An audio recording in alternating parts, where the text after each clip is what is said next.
Ei pessoal, aqui é a Thalita e bem-vindos à Casa da Coruja. Hoje a gente vai falar sobre alguns calhamaços que valem muito a pena ser lidos. Às vezes, quando a gente vê aquele livro grande, dá aquela preguicinha de ler, a gente acaba empurrando a leitura cada vez mais pra frente. Mas hoje eu trouxe 5 livros aqui que, apesar de ter as suas ali quase 1000 páginas, ainda assim vale muito a pena a leitura. São livros que eu li super rápido, que eu não conseguia parar de ler e eu acho que vocês vão adorar também.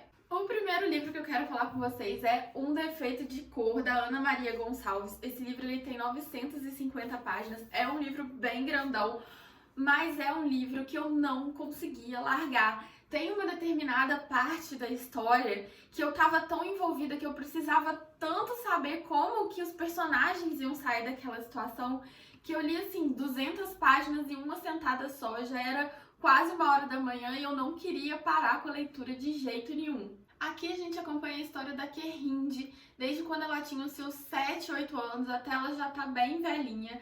Ela nasceu na África, numa cidade chamada Savalu, e ela foi capturada quando criança nessa cidade e trazida para o Brasil para ser escravizada. A gente vai acompanhar toda a vida da Querinde, desde quando ela era criança na África, como era viver naquela região, os costumes daquela região, a vida dela com a avó e com a mãe dela.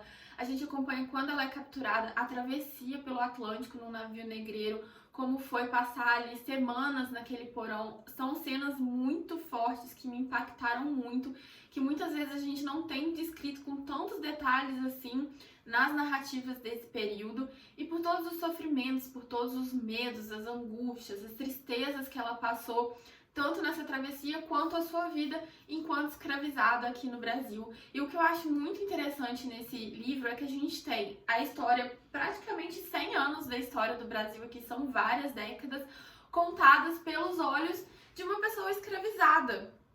A gente normalmente tem a história do Brasil contada pelos olhos do branco europeu, do colonizador, e aqui a gente tem o lado oposto da história. E eu achei muito interessante, só contando uma partezinha, a independência do Brasil, que pra gente foi um grande evento, que quando a gente tem um livro sobre isso, normalmente é um grande ápice da história, aqui ela se reduz em uma linha. A gente só tem a personagem falando, o Brasil agora não é mais colônia de Portugal, e isso mostra como que aquilo não teve impacto nenhum na vida dos escravos, como isso não mudou em nada a vida deles. Então, realmente, é um outro lado da história do Brasil que a gente não tem acesso normalmente e que faz a história ficar muito mais fascinante. O livro é muito interessante também porque ele acaba mostrando também os reflexos que o Brasil teve na África. Essa ida constante de portugueses e brasileiros para escravizar pessoas na África e, eventualmente, as pessoas que acabavam voltando para a África depois de ser escravizados, de alguma forma, ou conseguiam sua liberdade, ou conseguiam voltar para a África fugido, eles acabam levando um pouco da cultura do Brasil também para lá. Muitas pessoas passaram a sua vida inteira aqui, nasceram aqui, ou como a Querinde, vieram para cá muito novos, então acabam incorporando a cultura brasileira também nos seus costumes, e quando eles voltam para a África, essa cultura acaba também influenciando o continente, o país que eles vão voltar, e acaba se misturando com a cultura africana. Então a gente tem também esse outro ponto que muitas vezes não é trazido pra gente. O próximo calhamaço é um clássico que eu tenho certeza que todo mundo aí conhece e que muita gente tem medo de ler, que é Guerra e Paz, do Tolstói. Eu tenho essa versão pocket aqui da Kozak Naif. Na versão normal, sem ser a versão pocket, ele tem 1500 páginas e muita gente tem medo por ser um clássico russo, mas gente, sério, essa história aqui é tão deliciosa e não tem nada de difícil. A história se passa entre 1805 e 1820, quando estavam acontecendo as guerras napoleônicas na Rússia.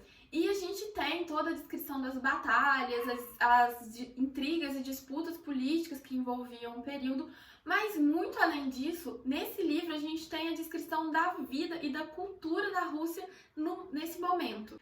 A gente tem um retrato muito detalhado, muito aprofundado da sociedade e também um retrato do que essa guerra causou, os reflexos que ela teve nessa sociedade. A parte inicial do livro é antes da guerra, então a gente tem uma visão de como a sociedade era estruturada, dos costumes, dos bailes que ocorriam nessa época.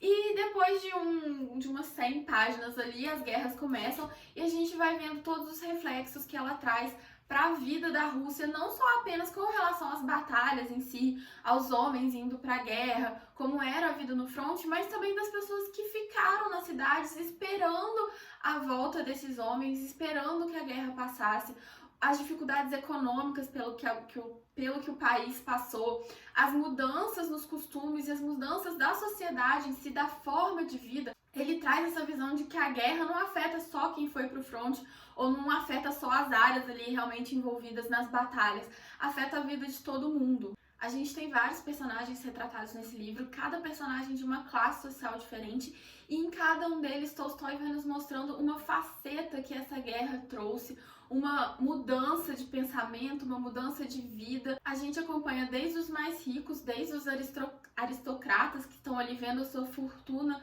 minguando, passando por necessidades que eles nunca passaram, tendo que mudar seu estilo de vida, até os servos que vão se aproveitar daquele momento político, daquela agitação, para lutar também a favor dos seus próprios direitos, para conquistar mais direitos. A gente tem muito essa descrição de como eram as relações de trabalho na Rússia, a exploração das classes mais pobres, a exploração desses servos e como eles buscam conquistar mais direitos a partir de determinado momento.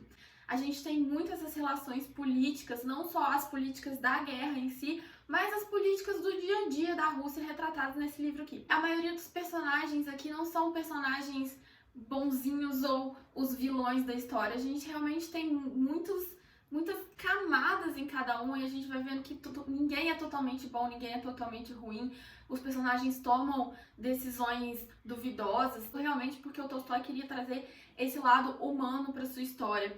E, gente, apesar de ser um clássico russo, como eu falei, a história ela não é complicada, é uma história envolvente que te prende desde as primeiras páginas. O que pode ser um pouco difícil na leitura realmente são os nomes dos personagens, que são muitos personagens, e a literatura russa tem isso de trazer 3 nomes para o mesmo personagem. A gente tem o nome, o sobrenome, o apelido.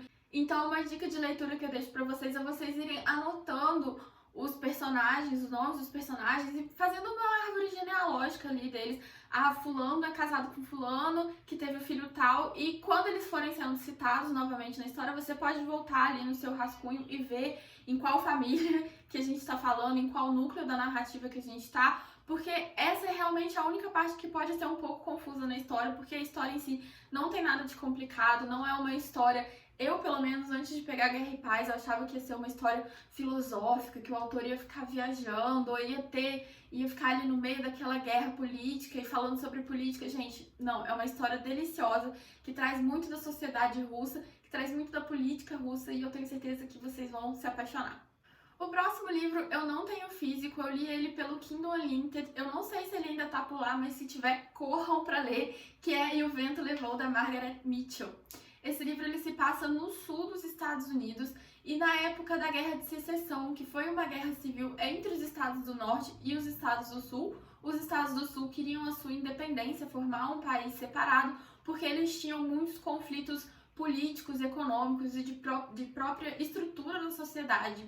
Os estados do sul eles ainda eram estados escravocratas, os estados do norte era mais industrializado, já tinha abandonado a mão de obra escravista, e um dos grandes pontos de conflito entre esses estados era justamente essa questão. A gente vai acompanhar a protagonista dessa história, a famosíssima Scarlett O'Hara, que era a filha super mimada de um fazendeiro rico do sul dos Estados Unidos, que com a Guerra de Secessão vai acabar passando por muitos problemas financeiros, problemas econômicos. Ela vai ter que sair desse status de menininha mimada que tinha o seu futuro ali todo programado pela frente para realmente ir em busca de uma vida melhor, batalhar pela sua sobrevivência, pela sobrevivência da sua família. Ela acaba tomando uma posição muito central na sua família e a gente vai acompanhando toda a trajetória dessa personagem, como ela vai tendo que se reinventar, se reestruturar para sobreviver nesse novo cenário que ela foi submetida.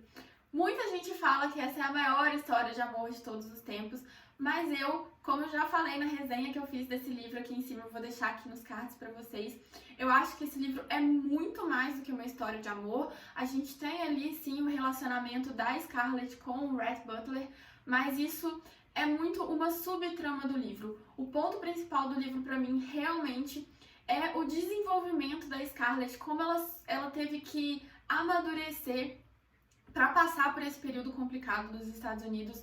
A Guerra de Secessão é o pano de fundo de toda essa história, então a gente conhece muito sobre esse período histórico também. E eu acho que a personagem da Scarlett é uma das personagens mais bem construídas da literatura, porque a gente realmente consegue ver esse desenvolvimento, esse amadurecimento dela, mas em momento nenhum ela deixa de ter a sua essência, a essência daquela pessoa altiva, que sabe o que quer, que não abre mão dos seus gostos, das suas vontades, e ao mesmo tempo ela tem que ir aprendendo a misturar essas suas vontades com a necessidade de sobrevivência. Eu acho esse livro uma escrita impecável, os personagens são impecáveis, eu me apaixonei por vários deles, eu consegui me identificar com vários pontos de vários personagens, e foi um livro que eu realmente entrei muito na atmosfera do livro, parecia que eu estava vivendo ali na cidade, na fazenda, na cidade com a Scarlett, eu tava passando os perrengues da guerra junto com ela. Foi um livro assim que, igual Um Defeito de Cor, eu virava noites lendo. É um livro que inclusive eu quero muito reler, eu quero comprar uma edição física dele porque eu quero reler, porque realmente foi um livro que até hoje ainda tá muito vivo na minha memória. É um livro que eu amei demais. O próximo calhamaço, que assim como O Vento Levou, é muito referenciado pela história de amor que existe nele, mas que eu também acho que é muito além da história de amor, é uma história de desenvolvimento, de um romance de formação da personagem principal, que é Jane Eyre, da Charlotte Brontë. Aqui a gente vai acompanhar a vida da Jane Eyre desde que ela era uma criança, que ela perdeu seus pais e teve que se mudar para a casa da tia dela, uma casa em que ela foi muito humilhada, em que ela não foi recebida como realmente sendo da família. Ela cresceu sem ter esse amor, sem ter uma rede de proteção em volta dela, e por conta disso ela acabou desenvolvendo uma personalidade muito forte, uma personalidade questionadora, porque desde criança, se ela não lutasse pelo seu lugar naquela família, se ela não lutasse por um pouquinho de respeito, ela seria completamente engolida por aquela tia e por uns primos que não demonstravam um mínimo de afeto por ela. Ela vai passar 6 anos no colégio interno, um momento em que ela vai estar ali buscando um outro caminho para sua vida, porque ela sabia que ela não tinha uma família para quem voltar. Então ela passa por um período de formação acadêmico em que ela vai se tornar uma professora, uma tutora na época, mas também um período de formação pessoal. Ela tem muito amadurecimento, aquela impetuosidade da criança que brigava pelo seu lugar acaba se moldando um pouco para se encaixar melhor na sociedade. Não que ela perca essa impetuosidade, mas ela sabe melhor como dirigir ela de uma forma mais eficaz para ela conseguir o que ela quer. Ela nunca perde a sua personalidade forte, mas ela aprende como usar essa personalidade ao seu favor.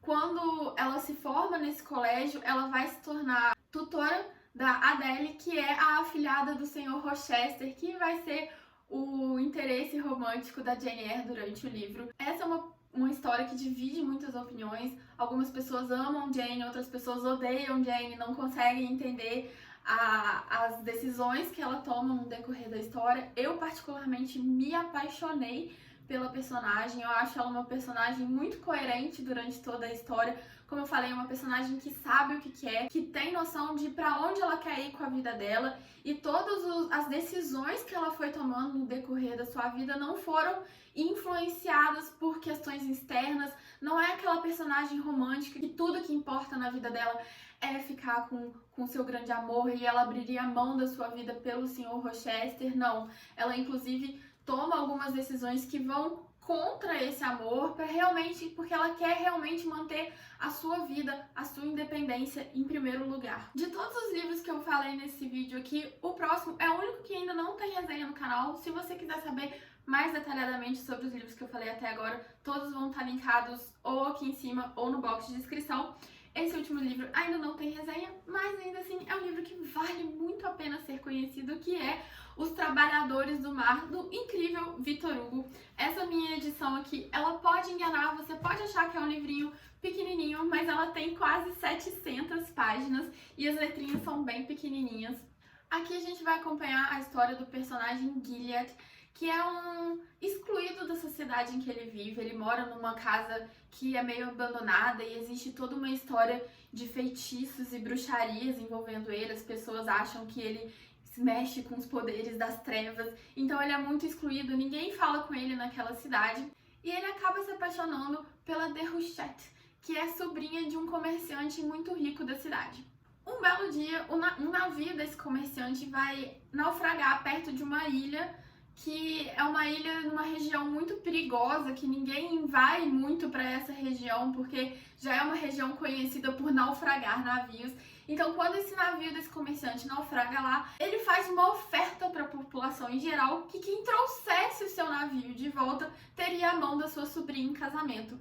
Como o nosso personagem aqui é muito apaixonado pela Déruchette, ele aceita esse desafio e parte para buscar esse navio. A partir daí a gente vai acompanhar as aventuras e desventuras do Gilead em busca desse navio em alto mar, sozinho. Ele vai chegar nessa ilha na qual o navio naufragou e ele vai acabar ficando um tempo preso nessa ilha, então a gente tem uma boa parte da narrativa nele naufragado ali, tentando sobreviver, tentando voltar para o continente. E eu gostei muito dessa parte da narrativa, eu achei que seria uma parte meio chata para ler, mas eu achei muito interessante a sobrevivência mesmo do personagem, tudo que ele fez, tudo que ele teve que fazer para sobreviver, são vários perigos que ele tem que enfrentar nessa ilha. Nesse livro aqui, o Victor Hugo ele vai falar muito sobre a relação entre o homem e a natureza, que é um tema que ele gosta muito de abordar nas suas obras. Então toda essa trajetória do Gilead pelo mar, o tempo que ele fica na ilha, é realmente esse embate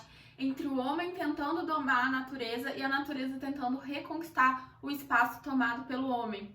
Com relação ao personagem principal também, a gente tem, como eu falei, uma áurea muito mística em torno dele. E quando as pessoas leem esse livro, eu achei isso bem interessante quando eu estava vendo resenhas sobre ele, que eu, ao tempo inteiro que eu estava lendo, eu estava vendo como essa questão das pessoas acharem que ele era um feiticeiro, que ele fazia magia, e a exclusão dele, eu entendi como sendo um preconceito daquela sociedade com relação àquele personagem que tinha ele não se encaixava no padrão daquela sociedade. Ele conhecia de ervas, ele sabia fazer remédios a partir de ervas, e isso fazia com que as pessoas julgassem ele como sendo um feiticeiro e tivessem preconceito com ele. Outras pessoas que leram esse livro entenderam Gilead realmente como um feiticeiro, como se ele realmente fizesse poções e feitiços com aquelas ervas que ele tinha. Então, nesse ponto, eu achei muito interessante as visões diferentes sobre esse mesmo personagem. Uma coisa que pra mim estava muito clara, que o personagem não tinha nada de diferente, ele realmente era só excluído daquela sociedade. Eu vi que outras pessoas interpretaram de uma forma muito diferente, e essa era uma coisa que o Victor Hugo também queria questionar nessa obra, que é o papel da religião, como as pessoas têm crenças diferentes e como que isso pode levar a realmente criação de preconceitos com pessoas que são de religiões diferentes, com pessoas que são diferentes de você. Mais um livro que eu fiquei super envolvida na história, eu queria saber se o Gilead ia conseguir voltar da ilha ou não. Victor Hugo é um autor super conhecido, principalmente pelos Os Miseráveis, que é a sua obra-prima, mas eu acho que Trabalhadores do Mar é um pouco menos conhecido, não sei se tem tanta gente assim que já leu essa obra. O nome do autor pode afastar algumas pessoas justamente por conta de Os Miseráveis, que é aquela obra épica que muita gente tem medo de ler, mas esse livro aqui é super fácil a leitura, super envolvente e vale muito a pena conhecer. Bom, gente, esses são alguns dos calhamaços que eu já li na minha vida e que eu devorei, li muito rápido. Acho que vocês deviam dar uma chance para todos eles, porque realmente são histórias maravilhosas que uma vez que você começa a ler o livro, você não quer largar e acaba de ler mais rápido que muito livro pequeno por aí. Deixa aqui nos comentários pra mim qual que é um calhamaço que eu não posso deixar de conhecer. Eu vejo vocês no próximo vídeo. Tchau!